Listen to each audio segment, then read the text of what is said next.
Now it is time for you to venture on your own. Okay, there's a few things I want you to do, and this will be written down as well. But notice how the ground didn't affect the zombie. Okay, when he hit the ground, he didn't die as he should. So your job is going to be able to incorporate the ground, just like we did with the objects. Make it so when he hits it, all right, that he actually gets hurt and the game can end. Another thing you're going to want to do is create a game over screen. So when he does hit, using user interface and something similar to what we just did, you're going to want to use, you're going to want to throw up a game over screen. And I do have some assets for that. Okay, got this cool game over image here. Pretty cool, right? Also, we've got this little ending thing here because when you end, you're going to collect coins, right? We didn't do anything with coins, okay? Didn't do anything at all with coins. And so, but before we get to coins, so the game over, okay, you lose, it's a game over, and then it shows a whole new screen, and you can do your own thing. Make it maybe a third camera with a different angle if you want, okay? Or you can use the same one and just swap out graphics, whatever you think is going to work best for you. And the reason why we have this like cemetery stone here is because we want to put the score. And so what I want to go down here in our fantasy demon cave is I want to show you the thing that I want you to use for the coin. Let's scroll down here and find it.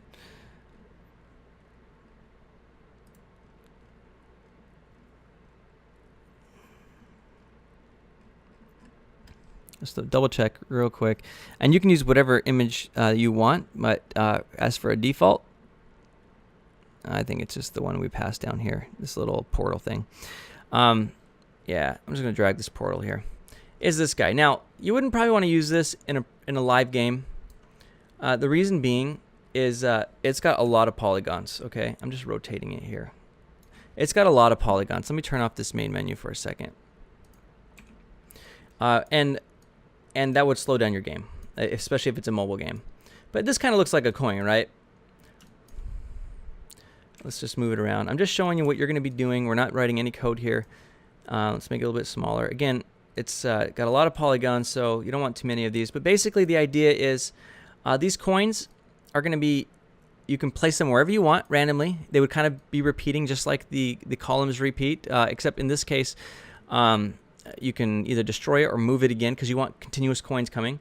And what you want to do is detect a collision, okay?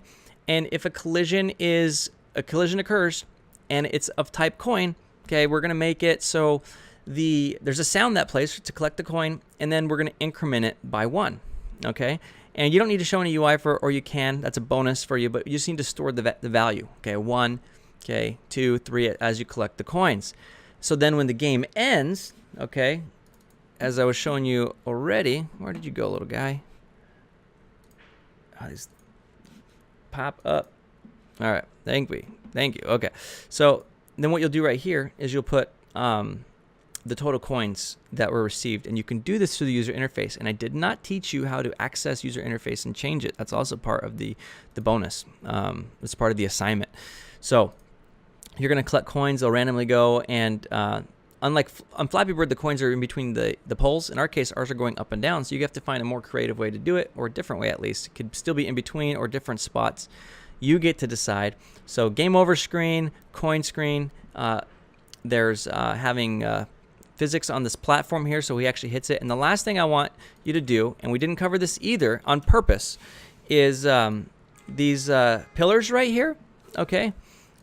What I want them to do is I want them to slowly rotate like so. Okay, I just want them to slowly rotate like this over and over and over and over again, okay? And that's the very last thing you need to do. So you got a lot to do. You're gonna have all the graphics and sounds and everything you need for this, and doing this assignment is gonna help you take your skills to the next level.